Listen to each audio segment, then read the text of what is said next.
ভেনিজুয়েলার পর ইরান আর ইরানের পর এবার সরাসরি নিশানা কিউবা। ট্রাম্পের পাগলামি যেন থামছেই না। মধ্যপ্রাচ্যের মাটিতে যখন লাশের পাহাড় জমছে এবং রক্তে ভাসছে ইরান, ঠিক তখনই হোয়াইট হাউসে বসে নতুন শিকারের ছক কষছেন ডোনাল্ড ট্রাম্প। এবার নগদে পাচ্ছেন হেলিকপ্টার অফার, তাই কেনাকাটার পেমেন্ট নগদে করুন আর বুঝে নিন ২০০০ টাকারও বেশি ক্যাশব্যাক সহ হেলিকপ্টার রাইড। পেমেন্ট শুরু করুন আজই।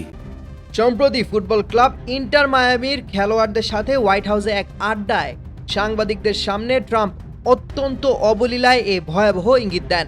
তিনি স্পষ্ট জানিয়েছেন, ইরানের অধ্যায় শেষ হলেই তার প্রশাসন কিউবার দিকে মনোযোগ দেবে।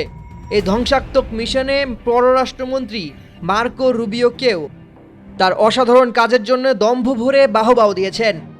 সামরিক আগ্রাসনের আগে ভাতে মারার নীতি যুক্তরাষ্ট্র ইতিমধ্যেই শুরু করেছে। কঠোর নিষেধাজ্ঞার জাতাকলে কিউবার দুর্বল অর্থনীতি এখন ধুঁকছে। কিউবার বেঁচে থাকার অন্যতম লাইফলাইন ছিল ভেনেজুয়েলার তেল, কিন্তু মার্কিন বাহিনীর চরম ঔদ্ধত্যপূর্ণ এক সামরিক অভিযানে স্বাধীন রাষ্ট্র ভেনেজুয়েলার প্রেসিডেন্ট নিকোলাস মাদুরোকে নজিরবিহীনভাবে অপহরণ করা হয়।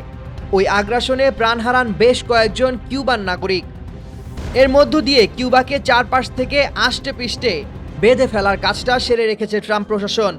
সবচেয়ে ভয়ঙ্কর বিষয় হলো ট্রাম্পের প্রকাশ্য দম্ভ। তিনি বুক ফুলিয়ে বলছেন, প্রথম মেয়াদে যে সামরিক বাহিনী তিনি গড়ে তুলেছিলেন, এখন তিনি তার যথাযথ ব্যবহার করছেন। স্বাধীন রাষ্ট্রগুলোর উপর এই নির্লজ্জ হস্তক্ষেপ এবং ভেনেজুয়েলা ও ইরানে চালানো ধ্বংসযজ্ঞকে তিনি অসাধারণ সাফল্য হিসেবে আখ্যা দিচ্ছেন। বিশ্লেষকদের মতে বিশ্বমঞ্চে যুক্তরাষ্ট্রের এই একচেটিয়া আধিপত্য এবং ট্রাম্প প্রশাসনের ধারাবাহিক সামরিক আগ্রাসন আন্তর্জাতিক আইন ও মানবাধিকার প্রহসনে পরিণত হয়েছে। পরাশক্তির দম্ভে পরিচালিত এই বেপরোয়া নীতি যদি এখনই অবদমিত না হয়, তবে আজকের ইরান এবং আগামী দিনের কিউবার পরিণতি গোটা বিশ্বকেই একটি দীর্ঘমেয়াদী অস্থিতিশীলতা ও স্থায়ী যুদ্ধক্ষেত্রের দিকে ঠেলে দিতে পারে।